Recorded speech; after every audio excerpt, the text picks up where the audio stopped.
Girls और girls that are present here और boys, मैं ना आपके सामने वर्कशीट्स खोल रहा हूँ। मुझे आपने जल्दी से बता देना इनमें से कौन सी वर्कशीट हमने सॉल्व, प्लीज आप खामोश, कौन सी वर्कशीट हमने इनमें से सॉल्व कर ली है।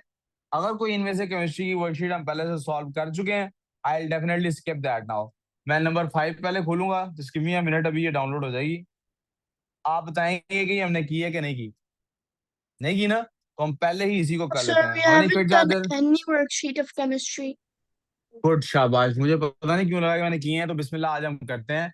लेट मी नो, केमिस्ट्री के स्टूडेंट्स कितने हैं जी? 1 2 3 4 5 6 7 8 9 10 11 12 13 14 15 16 17 18 19 को 20 के करीबन 20 प्रिंट्स निकाल देते हैं।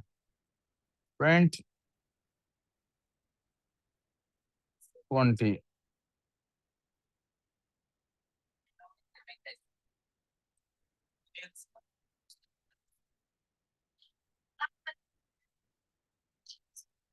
हम जल्दी से एक वर्कशीट करेंगे Did you बेटे। count बेटा us? आप मुझे प्लीज तवज्जो, काम पे Um, काम चाहिए, काम। स्टॉप टॉकिंग, काम करना है मुझे, इसलिए आप सारी बातें छोड़ देंगे अब। मैं मेटालिक एंड आयोनिक बॉन्डिंग की तरफ आता हूँ वहीं पे, बल्कि पेज वही वाला ओपन कर लेता हूँ, उसी के आगे इस वर्कशीट को लोड कर लेते हैं और हम वो वर्कशीट सॉल्व कर लेते हैं पहले। We go back to metallic and ionic bonding. मैं आज इन सब की वर्कशीट्स, आज और कल में वर्कशीट्स करेंगे हम लोग, और इंशाल्लाह इन वर्कशीट्स को करने के बाद मैं कल परसों आपको एक दफा समरीली, यानी summarising the properties, I will be summarising the properties of all of these substances. तो I am gonna do it over here.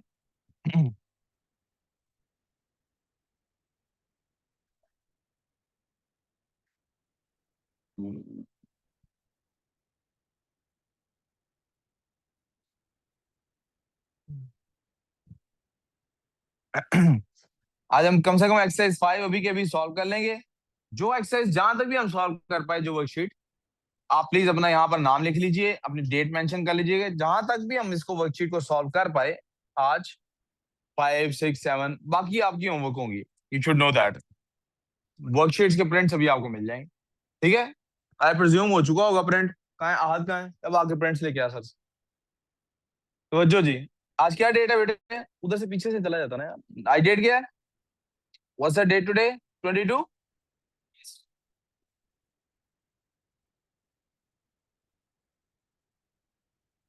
25 अभी चल रहा है ना?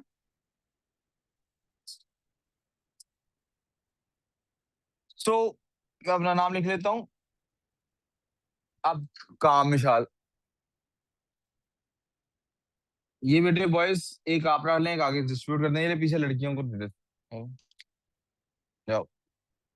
Describe the bonding in metallic element such as sodium. Such as sodium का मतलब है you can take the example of sodium, but you don't necessarily need to put the example of any metal. You can take the example of sodium. How does metallic bonding work? Metallic bonding के बारे में हो सकेगा, you may include a diagram, so it is a 3 mark question. It is यार, इसको देखो, it is a 3 mark question. So मैं पहले लिखूंगा, ठीक है बेटे?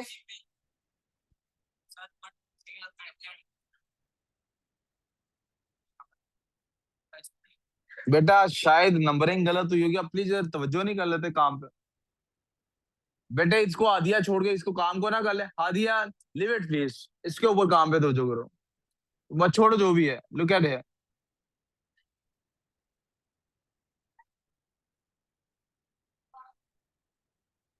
किसी को नहीं मिली तो प्लीज बता दें, सबको मिल गई? 2 रह गई, याद है? आधी पीछे पकड़ा दो बेटा।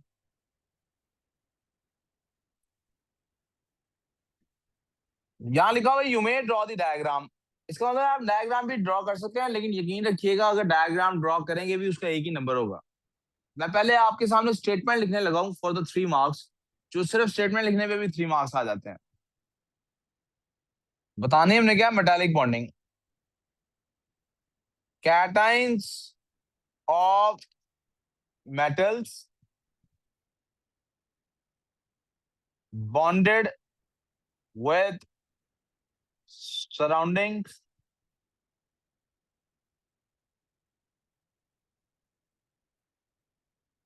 फ्रीली मूविंग,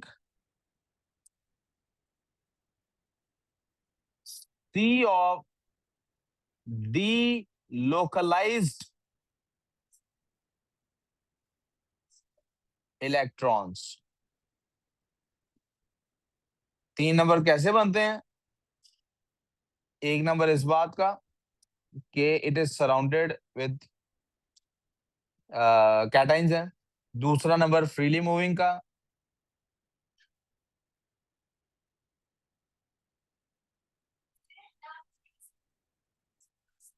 जी ऐसे नहीं लिखते थे लास्ट से भी।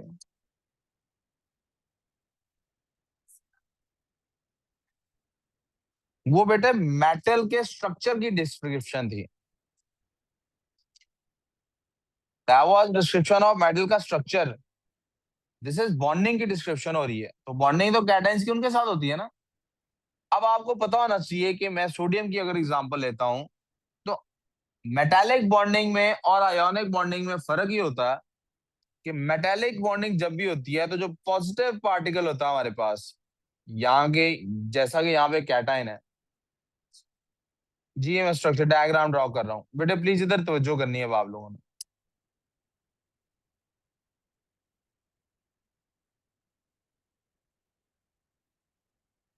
ऑलमोस्ट सीख मैं फ्री हैंड बना रहा हूँ, तो आप लोग तो बिल्कुल मुझसे भी ज्यादा फ्री हैंड बना रहे होंगे।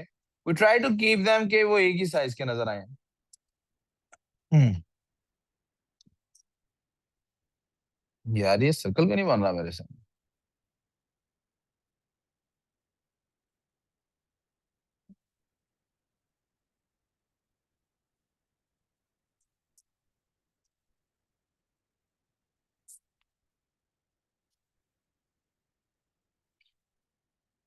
मेटालिक बॉन्डिंग में और बेटे आयोनिक बॉन्डिंग में डिफरेंस ये होता है कि मेटालिक बॉन्डिंग में जो कैटाइंस होते हैं उनका साइज ज्यादा होता है, बड़ा, और जो उनके साथ यानी पॉजिटिव जो पार्टिकल्स होते हैं उनका साइज बड़ा होता है, और जो नेगेटिव पार्टिकल्स जो कि इलेक्ट्रॉन्स होते हैं मेटालिक बॉन्डिंग में, वो छोटे छोटे से होते हैं। जैसे यहाँ पर मैं बनाने वाला हूँ अभी इलेक्ट्रॉन्स,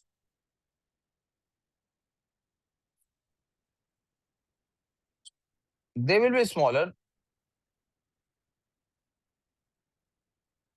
मैं उसको भी वही टेक्निक इस्तेमाल कर लेता हूँ। I just copy paste them.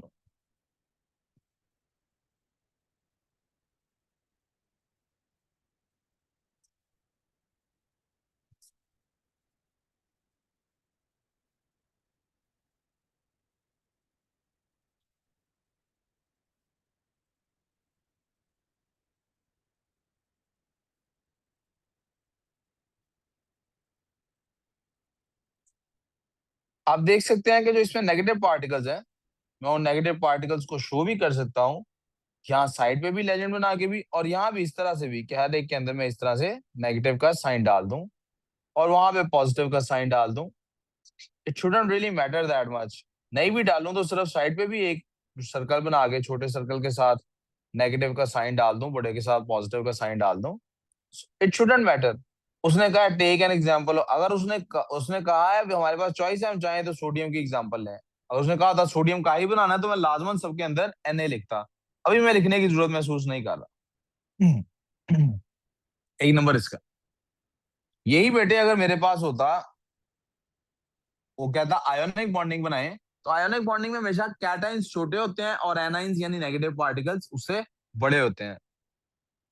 This is the first. Describe how solid sodium conducts electricity. Solid sodium, कोई भी solid, they are just taking an example of sodium, it can be any metal, कोई भी metal कैसे conduct करता है electricity? Through freely moving delocalized electrons. अब याद रखना है कि अभी के लिए हम वैसे इलेक्ट्रिसिटी को फिजिक्स में पढ़ेंगे, अभी के लिए बस इतना याद रखना है कि इलेक्ट्रिसिटी का मतलब है फ्लो ऑफ चार्ज। किसी मेटल में से चार्ज कैसे फ्लो करता है? इलेक्ट्रॉन्स की सूरत में। कैसे फ्लो करता है? इलेक्ट्रॉन्स की सूरत में। ओके बेटे, समझ आ गई आपको? You got it? Which row contains a description of metallic bonding and a property that is explained by reference to metallic bonding? कहता है कौन सा इसमें से जो metallic bonding को डिस्क्राइब करता है और फिर प्रॉपर्टी भी बताता है कोई जो मेटालिक बॉन्डिंग से ही रिलेटेड प्रॉपर्टी है। यानी आप ऐसा ना हो कि कहीं ऐसा कर रहे हो कि प्रॉपर्टी हमें बता रहे हो जो मेटालिक बॉन्डिंग के बगैर वाली हो और आप बता रहे हो हमें मेटालिक बॉन्डिंग के। मिसाल description of metallic bonding, metallic bonding का description, it is a lattice of negative ions. क्या नेगेटिव आयंस होते हैं इसके अंदर? नो, आयन जिसके अंदर नेगेटिव नहीं होता।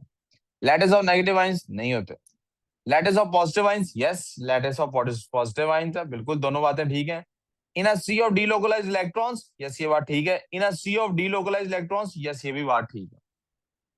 इसका मतलब आंसर सी और डी में से। इसका मतलब यहाँ क्या लिखा है पढ़ने की जरूरत नहीं, यहाँ क्या लिखा है पढ़ने की जरूरत, सी को पढ़ लेते हैं। A metal will react with N acid producing hydrogen. क्या इसके मेटालिक बॉन्डिंग, इस क्या ये प्रॉपर्टी इस बात को डिफाइन करती है? नीचे वाली देखते हैं। A piece of metal can be moulded into a different shapes. क्या ये इसको डिस्क्राइब करती है? यस, आपको याद होगा मैंने कहा था कि लैटिस है तो क्या बनी होती है, लेयर्स होती हैं, और लेयर्स बनी होती हैं तो एक दूसरे के ऊपर स्लिप कर जाती हैं, लिहाजा delta would be the answer. ठीक है खुशदल, उम्र आपको ही समझ आ गई। ये which type of structure and bonding is present in an element that is malleable? malleable क्या होता है बेटे? malleable का मतलब होता है जिसकी आप शेप चेंज कर सकते हैं You can change its shape. और कंडक्ट करता है इलेक्ट्रिसिटी। इनमें से कौन सा टाइप है उसमें से? बेटे मेटालिक लैटिस है इसमें से, और कोई भी नहीं।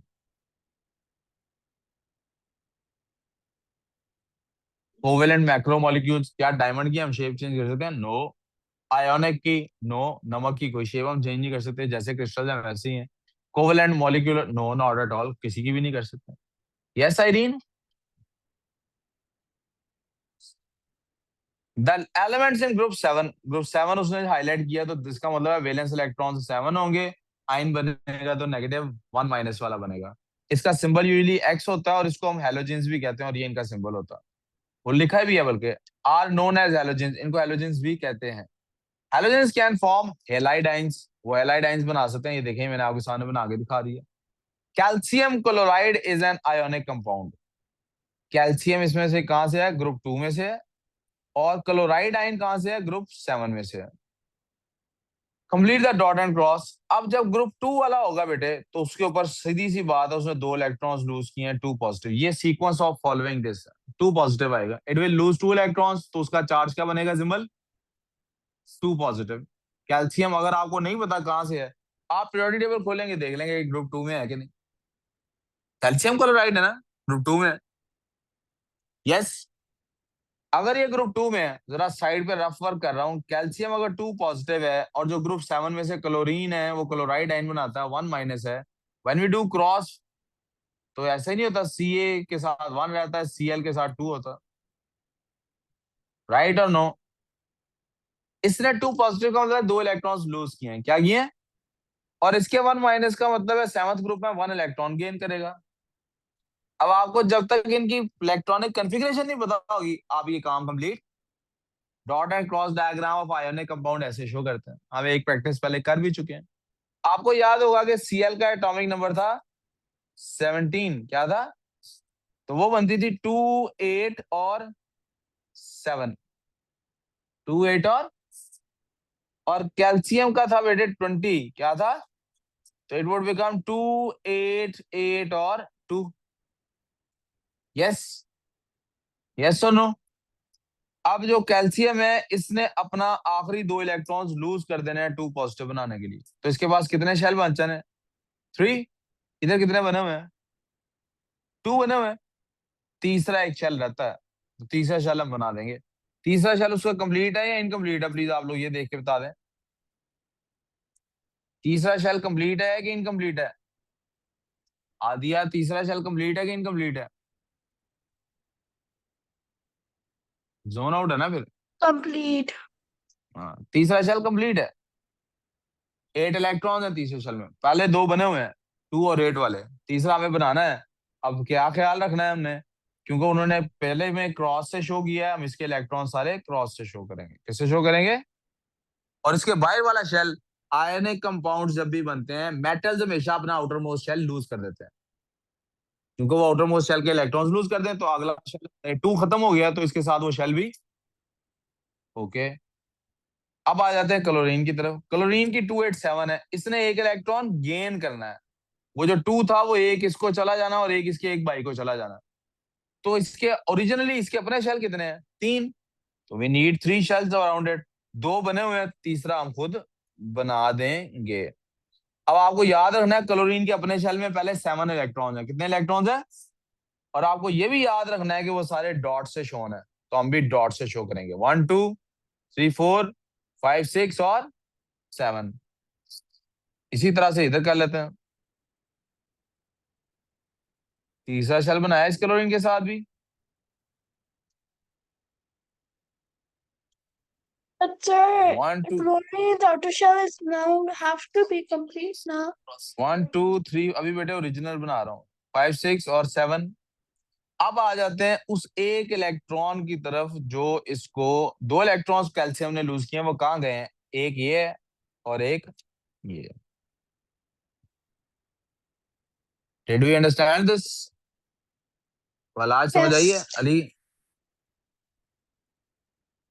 क्वेश्चन नंबर 12 के बाद इधर 11, 10 के बाद 11 लिखा होना चाहिए, लेकिन 12 लिखा हुआ है। हाँ जी, हो गई बातें सारी। Boron and aluminium are group 2 3 elements, group 3 में है दोनों। तो इसका बोरोन का भी B3 पॉजिटिव बनेगा अगर आयन बनेगा, और इसका भी 3 पॉजिटिव बनेगा अगर आयन बना। तो फिलहाल मैं इसको यहाँ से रिमूव कर रहा हूँ कि पता नहीं आयन बनाएंगे वो कि नहीं बनाएंगे। वो कहते हैं जनाब, aluminium reacts with fluorine to form aluminium fluoride. ये भी उन्होंने बता दिया है। An ionic compound, write the symbol equation for this reaction. बहुत आसान है, एल्यूमिनियम है, मेटल को तो ऐसे ही लिखते हैं।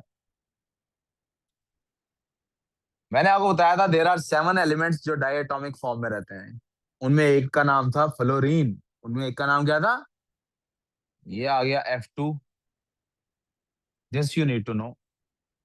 एल्यूमिनियम हमें मिलता है नेचुरली सॉलिड फॉर्म में, और फ्लोरीन हमें मिलती है नेचुरली गैस फॉर्म में। ये भी यू नीड टू नो। इन दोनों को ऐड करके बना गया, उसने ऊपर बता दिया प्रोडक्ट आपके पास है AlF3। AlF। Why not F? Why not F2? बेटा ये उसने बता दिया है ना कि ये बनना है, मैं अपने पास से कहां से बना लूं अब? Al3 पॉजिटिव होता है वैसे भी, F होता है नेगेटिव। आपको मैंने वो बनाने सिखाए हैं आयोनिक कंपाउंड। AlF3 बनेगा भाई, AlF2 बनेगा। Sir, because you wrote here. ये तो बेटे अभी लिखा है कि इसकी नेचुरल फॉर्म हो तो F2 होता है, और इसकी नेचुरल फॉर्म हो तो Al होता है। अभी तो मैंने बात खत्म ही नहीं की, जब खत्म करूंगा फिर आप देना मैं F2 को F2 छोड़ता हूँ कि नहीं छोड़ता हूँ। ठीक है? ओके।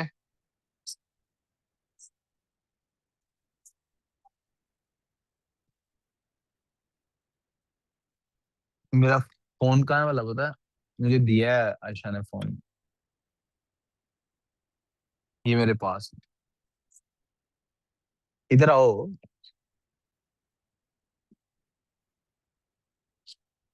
इसको बाद में चार्ज पे भी लगा देना, ठीक है? ये जहां से का यहाँ से चैट खोलो, उसके अंदर सर ने भेजा हुआ टेस्ट। जितने भी प्रिंट्स निकालने हैं खुद ही, आपको पता ही है ना कैसे निकालते हैं। Thank you. यहाँ तक बेटे क्लियर है हम? अब इरहा ने सवाल पूछा है, जरा देखिएगा, जो आप सबको पूछना चाहिए। क्या बोला? सर F2 है लेफ्ट साइड पे, राइट पे F3 कैसे हो सकता? लेफ्ट साइड पे तो F2 है ना, राइट पे F3 कैसे हो सकता? नहीं हो सकता। नया F कहीं से। लेकिन आप जरा गौर करें, मैं ये बात असल में पहले पढ़ा चुका हूँ। अगर इस Al के साथ 2 F आके लगेंगे, Al was 3 positive, Al was 3 and F was 1 negative. अगर ये 2 F आगे इसके साथ लगेंगे तो Al के 2 तो पॉजिटिव न्यूट्रलाइज हो जाएंगे। AlF2 जब बनेगा, एक पॉजिटिव फिर भी ऊपर रह जाएगा। उसको बैलेंस करने के लिए इसको क्या चाहिए? एक और F चाहिए ना नेगेटिव। तो वो एक और Yes. किसी और F2 में से एक F निकाल के इधर ले जाएगा, पीछे एक और F बच जाएगा फिर भी।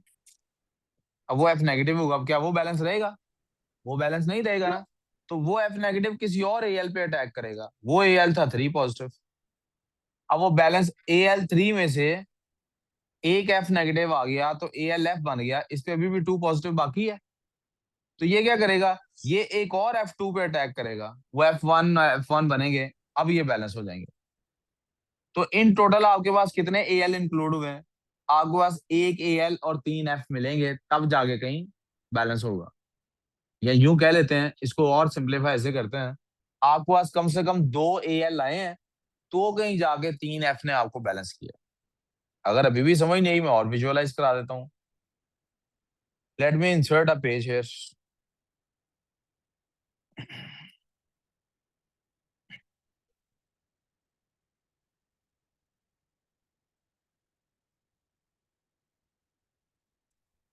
मेरे पास था, प्लीज यार ये कौन, उमर इधर ध्यान दो। मेरे पास था एक Al था, उसके पास से 3 पॉजिटिव चार्जेस। यस। कहीं पे एक F2 फिर रहा था बेचारा अकेला, बेटा इधर तवज्जो करो ना जरा। कहीं एक F2 फिर रहा था। इस F2 के साथ क्या हुआ, ये ना इसके दोनों F टूट गए। जब टूट गए तो ये F1 क्यों टूट गए? क्योंकि इसने जो 3 इलेक्ट्रॉन्स लूज किए थे वो यहाँ पर आ गए हैं। इसने 2 F पे अटैक किया। इसने इलेक्ट्रॉन लूज कितने किए थे? 3। तो इसने सिर्फ एक इस F पे नहीं अटैक किया, इसने एक और F2 पे भी अटैक किया। 2 इलेक्ट्रॉन्स इधर चले गए, एक इलेक्ट्रॉन इधर चला गया। यहां तक कोई प्रॉब्लम? यहां तक कोई मसला? तो इस F2 का तो ब्रेकअप हुआ तो दोनों कहीं ना कहीं मिल, उनको कोई ना कोई सहूलत मिल गई क्या? -1 बने थे, ये दोनों तो आगे सिंपली इसके पास अटैचमेंट हो गई। इधर से जब ब्रेकअप हुआ, एक F माइनस ये बना, एक F माइनस ये बना, तो ये वाला F तो इधर चला गया, इसने इसको बैलेंस करके क्या बना दिया, दिस बिकेम AlF3। लेकिन यहाँ पे अभी एक F नेगेटिव बचा हुआ है ना बेटे, ये एक बचा हुआ, इधर देख यार, इधर देख, अभी ये एक बचा हुआ है ना। यस और नो? We good. ये Yes. F क्या टिक के बैठेगा? ये F अब किसी Oh, एक और Al पे अटैक करेगा। ये L क्या करेगा? एक और इसको ये उकसाएगा इस बात पे कि तुम भी अपने 3 इलेक्ट्रॉन लूज करो, तुम भी अपने 3 इलेक्ट्रॉन। जब ये 3 इलेक्ट्रॉन लूज करेगा, ये भी तो 3 पॉजिटिव बन जाएगा। अब आप जरा गौर करें, जब ये F इससे मिल गया है, तो ये वाला जो Al है, ये अब किस में कन्वर्ट हो गया? Al 2 पॉजिटिव और एक F। यहां तो कोई प्रॉब्लम? बैठ जाओ इधर ही फ्रंट पे, समझ लो पहले बात। यहां तो कोई प्रॉब्लम? अब आप सोचेंगे 2 पॉजिटिव, इसने इलेक्ट्रॉन भी कितने लूज किए हैं? 3। एक इलेक्ट्रॉन तो वो था जो इसके पास आ गया, एक इलेक्ट्रॉन तो वो था। अब देखें ना, इस F को दोबारा रिपीट करता हूँ, इस Al में से निकले थे 3 इलेक्ट्रॉन्स, 2 इलेक्ट्रॉन्स ने इस F2 पे अटैक किया था, दोनों F नेगेटिव बन गए थे। तीसरे इलेक्ट्रॉन ने इस पे अटैक किया था, इसका एक F नेगेटिव बना था, दूसरा F अभी न्यूट्रल था, दूसरा F अभी। लेकिन वो अकेला क्या करता, उसने क्या किया, कायल किया इसको कि तुम भी 3 इलेक्ट्रॉन लूज करो, इसने कर दिए। एक तो इसी को मिल गया, बाकी दो किधर जाएंगे? वो बाकी दो जाके एक और F2 पे अटैक करेंगे। तो बाकी 2 इलेक्ट्रॉन्स, यानी एक इलेक्ट्रॉन तो इसको मिल गया, बाकी दोनों फिर इसको मिले। जब इस पे अटैक हुआ है तो ये फिर से F नेगेटिव बन गया। यहां भी देखें Al2 पॉजिटिव था, यहां भी 2 नेगेटिव्स हैं, ये भी दोनों इसके पास गए हैं, तो मेरे पास क्या हो गया, एक और AlF3 बना। कोई कंफ्यूजन? so basically, अगर AlF2 plus F2 makes two AlF3s. जी, मैं 1 मिनट में बात मुकम्मल कर लूं, फिर बता सुनता हूं आपकी बात। इसका मतलब है अकेला एक एल्यूमिनियम का एटम फ्लोरीन के एक मॉलिक्यूल के साथ, यानी ये अकेला, this guy alone can not react with this guy alone, कोई ना कोई अनस्टेबिलिटी रहेगी। इसको क्या करना है, इसको 2 लोगों को मिलके आना है, 2 एल्यूमिनियम आएंगे और आगे ये 3 फ्लोरीन्स को अटैक करेंगे, फिर कहीं जाके सब कुछ बैलेंस होगा। यानी 2 एल्यूमिनियम आएंगे और फ्लोरीन वाले 3 मॉलिक्यूल्स आएंगे, तब कहीं जाके ये बैलेंस हो पाएगा। समझ आ गई बात? अब ये सिंपल मॉलिक्यूल था ना, इसमें तो ये वाला काम मैं कर सकता हूँ। What if there is a complex molecule which with many atoms, फिर क्या करूंगा? ये एक तरह की ड्राइंग्स करूंगा, लंबा कर टाइम लगेगा। तो we found a special solution to this problem. इसका हमने एक स्पेशल मैथमेटिकल सोल्यूशन फाइंड किया। वो स्पेशल मैथमेटिकल सोल्यूशन क्या है, मैं इस पेज को वापस डिलीट करके वापस आपको बताता हूँ स्पेशल मैथमेटिकल सोल्यूशन क्या है। ये इसको डिलीट नहीं करता, चले एज अ रफ इसको यहीं पे लिखा रहने देता हूँ। प्लीज इधर तवज्जो रहने दीजिए, वो आपस में बात ना कीजिए। हमने इसका सोल्यूशन ये निकाला हुआ है। हम पता क्या करते होते हैं, हम देखते होते हैं कि राइट साइड पे एफ कितने हैं। एल्यूमिनियम देखें दोनों तरफ एक है क्या ना, विल से एल्यूमिनियम बैलेंस्ड है। एल्यूमिनियम क्या है, फ्लोरीन बैलेंस्ड। तो हम जब देखते हैं कि इस तरफ फिर से एलसीएम आने लगा है, इस तरफ फ्लोरीन है 2 और इस तरफ है 3, तो बैलेंस करने के लिए क्या करेंगे, हम इस फ्लोरीन को 2 से मल्टीप्लाई कर देंगे तो 2 3 जार 6 बन जाएगा, और इस फ्लोरीन को 3 से मल्टीप्लाई करेंगे 3 2 जार, यहाँ तो कोई कंफ्यूजन। अब फ्लोरीन बैलेंस हो गए, बट इसने एक काम किया है कि इसने एल्यूमिनियम भी यहाँ पे राइट साइड पे 2 बना दिए। एल्यूमिनियम राइट साइड पे कितने बन गए, 2, 2. तो हम इधर भी 2 लगा देंगे लेफ्ट साइड। अब मेरे एल्यूमिनियम भी बैलेंस हो गए, मेरे फ्लोरीन भी बैलेंस। मैंने पीछे नीचे वर्किंग करके भी आपको यही नहीं बताया था कि 2 एल्यूमिनियम आएंगे 3 फ्लोरीन के मॉलिक्यूल्स के साथ, फिर कहीं जाके ये बन पाएगा। तो उस तरह डायग्राम बना के बैलेंस करके सीखने से बेहतर है हम इस तरह से मैथमेटिकली सीखना। Maths provides us with pattern जिससे हम आसानी से सॉल्व कर पाते हैं। ठीक है मिनल, आगे चलो। मिनल बोर हो गई हो लगता है, थक तो नहीं गई? इंसान कभी कभी काम से थक जाता है, that's not a big problem, लेकिन रुकना नहीं चाहिए फिर भी। सो वी नो यहाँ पे 3 पॉजिटिव बनता है, यहाँ पे 1 नेगेटिव बनता है, right. And we also know कि इनकी क्रॉस बेस होगी, उसके बगैर गुजारा।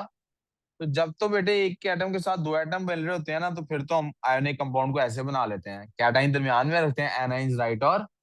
लेकिन जब ये ज्यादा हो जाता है ना, तो फिर हम पता क्या करते हैं, हम सिंपली यहाँ पे नंबर डाल देते हैं कि यार ये 3 फ्लोरीन के एटम्स आए हैं, जो 18 फ्लोराइड आयंस आए हैं, जो एक एल्यूमिनियम आयन के साथ मिला है, फिर ये बैलेंस हुआ।